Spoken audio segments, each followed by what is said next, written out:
இனிப்பான கரும்பை சுவைக்காமல் யாரும் ருசி காண முடியுமா சொல் மனமே.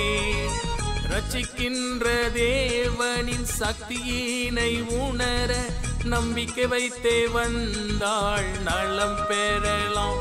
இந்த பூமியிலே எவர்க்கும் இல்லை நிம்மதி, அந்த நிம்மதியை பெற இயேசுவே கதி.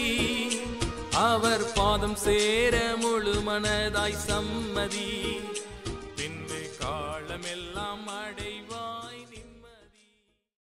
ஆண்டவராகிய இயேசு கிறிஸ்துவின் பரிசுத்த நாமத்தில் உங்களை அன்புடன் வாழ்த்துகிறோம்.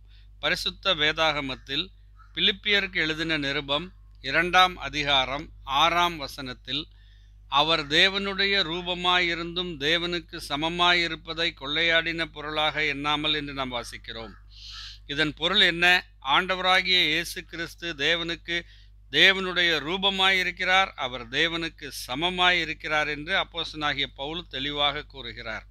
அதன் பின்னர் அவர் தொடர்ந்து சொல்லும் பொழுது, இவ்வாறு தேவனுக்கு சமமாயிருந்த தேவனுடைய ரூபமாயிருந்த ஆண்டவராகிய இயேசு கிறிஸ்து 7-8 வசனங்களிலே நாம் வாசிக்கிறோம்.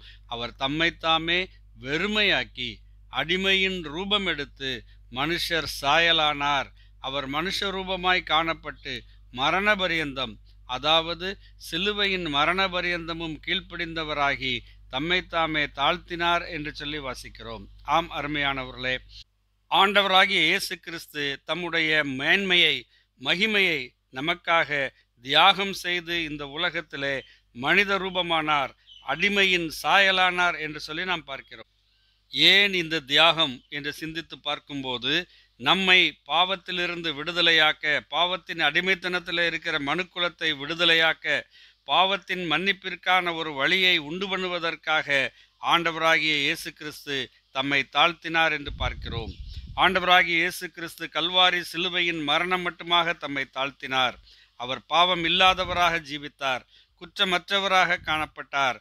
அவர் மனுஷ ரூபமானவர், தேவனுக்கு சமமான நிலையிலிருந்து ஒரு மனுஷனுக்கு சமமான நிலைக்கு அவர் தம்மை தாழ்த்தினார். அப்போஸ்தலனாகிய பவுல் எபிரேயருக்கு எழுதின நிருபம் 2ஆம் அதிகாரம் 14ஆம் வசனத்திலே, ஆதலால் பிள்ளைகள் மாம்சத்தையும் இரத்தத்தையும் உடையவர்களாய் இருக்க அவரும் அவர்களைப் போல மாம்சத்தையும் இரத்தத்தையும் உடையவரானார் என்று சொல்லி எழுதியிருக்கிறார்.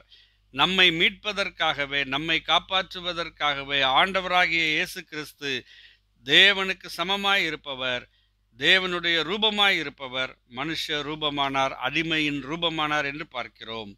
அவருடைய நாமத்தில், அவருடைய பலிமரணத்தில், அவருடைய உயிர்த்தெழுதலில் விசுவாசம் வைக்கிற, நம்பிக்கை வைக்கிற யாராக இருந்தாலும் அவர்களுடைய பாவங்கள் மன்னிக்கப்பட்டு அவர்கள் தேவனுடைய பிள்ளைகளாய் மாற்றப்படுகிறார்கள் என்பது சத்தியம். நீங்களும் பாவம் மன்னிக்கப்பட்டு தேவனுடனான உறவை நீங்கள் ஆரம்பிக்கலாம். அப்படிப்பட்ட பாக்கியம் எல்லாருக்கும் தேவன் ஆயத்தமாக வைத்திருக்கிறார். விசுவாசிக்கிற, நம்பிக்கிற யாவருக்கும் அந்த பாக்கியத்தை கொடுக்கிறார். நீங்களும் அப்படிப்பட்ட பாக்கியத்தை பெற்றுக்கொள்ள வேண்டும் என்பதே உங்களுக்காக நாங்கள் தேவனிடம் செய்யும் விண்ணப்பமாக இருக்கிறது. ஆமேன். நன்றி.